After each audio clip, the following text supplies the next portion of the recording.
Over the past few weeks, we've been following local senior Nick Zeoli. You've heard about his World War II experience, his success as an athletic director, but we've barely scratched the surface. Today we highlight some of our favorite stories of this living legend, including a first-hand experience of what it's like to have Mr. Z as an athletic director. Nick Zeoli has a reputation for speaking his mind, and a former student in Wilton, Connecticut, Brett Blanchard, can attest to it.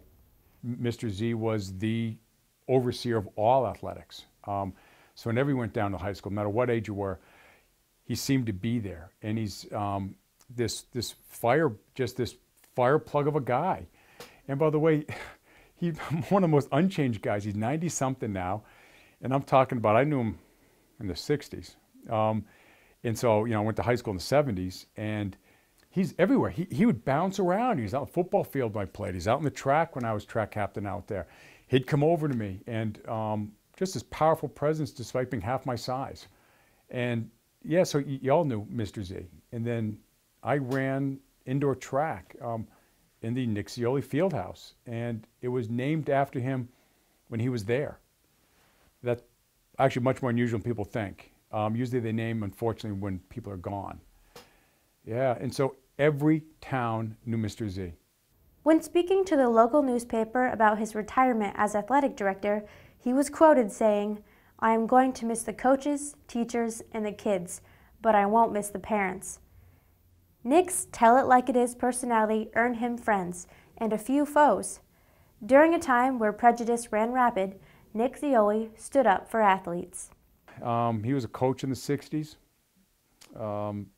He got people scholarships that would never have gotten scholarships because the world was not a fair world in the 60s and 70s. And so he advocated for people of which he took unpopular positions but never wavered. I mean, he never moved. And he became unpopular in some circles, and I know of that, but for doing the right thing. Nick says his time in the service changed who he was, giving him the ultimate education. When I was a kid, growing up, I didn't know anything about the world. I'm not talking about education, the expansion of the world. I knew Westport, Connecticut, Saugatuck, really, where I lived. 5.5 years in the Navy, I got an education like nobody else. Over 5 years, Nick was away from his home. He traveled across waters, occasionally coming ashore. One day, the loneliness of sea brought him to a quiet place, but an unexpected surprise brought tears to his eyes. Yeah. I had played a game of softball on one island. Now, don't forget, this is in the middle of the Pacific. And I'm now maybe about 19 or 20. I'm homesick. I start crying. So I sat on a log and I'm doing this like this. I miss my mom, I miss my brothers, I miss my buddies. I'm sitting like this, I'm crying a little bit. And I hear, "Nicky!" Nicky Zeoli. Oh, Nicky I was, not Nicholas, Nicky. "Nicky!" And I thought I was hallucinating. I said, "Jesus Christ." I stood up and I looked around. John Vento from Saugatuck, Connecticut. My best friend. We played football together. We cried. We cried and hugged. We reminisced. Holy Christ! I saw a lot of my friends die too on ships. I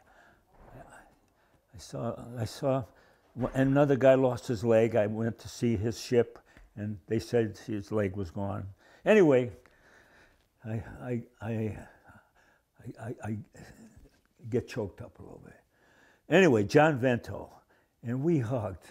And we reminisced. I said, "John, remember the time when we played Milford? I hit that guy, and we were great." And then How long had it been since you'd seen him? Pardon? How long had it been since you'd seen him?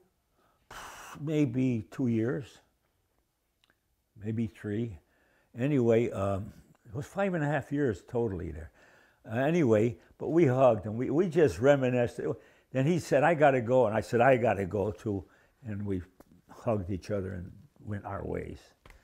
Hanging in Zeoli's basement among many other items of his history is this drawing. by artist Morgan Kane.